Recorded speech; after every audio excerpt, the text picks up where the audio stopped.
Our daughter Carly, who's now 25, was diagnosed when she was 5. People really don't fully understand the risks that it involves, and obviously the constant maintenance and control that it takes every day. You don't take a break from type 1 diabetes. There are a lot of committed researchers and scientists that tirelessly give their time to help find a cure.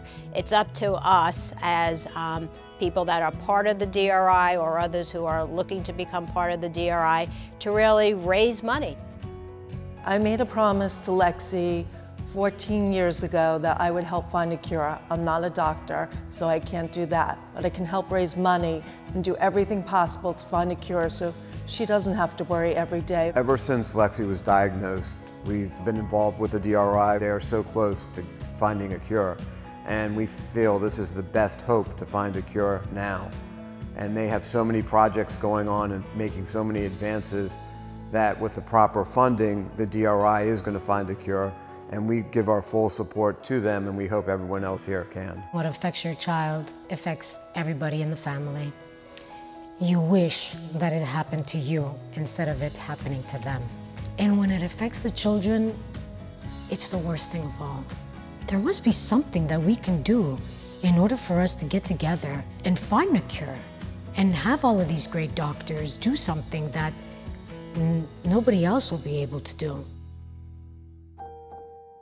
Everybody looks so normal on the outside, and this disease affects so many things. I mean, just your day-to-day life is so controlled by this disease. Every little bit makes a difference, and it does. I mean, I've seen over the years how much this organization has grown, and you know, and how dedicated they are to research. It's not going to happen unless we support it.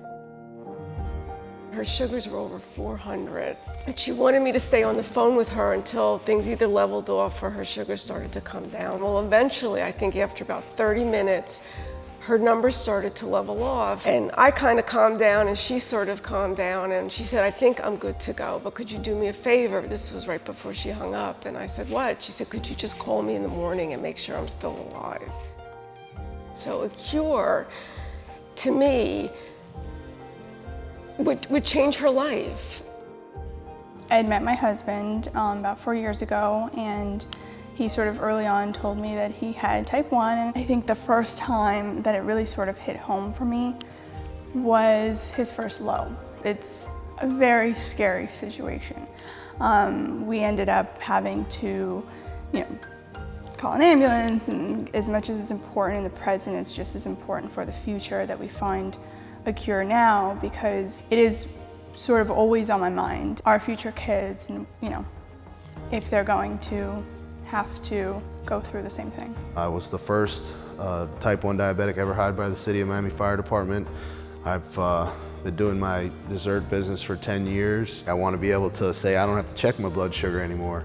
I want to be able to, just be free. Everybody in the room, needs to understand that this is a disease that needs to be cured because of the long-term effects that it has, on our health as an individual, but also on our health as a society.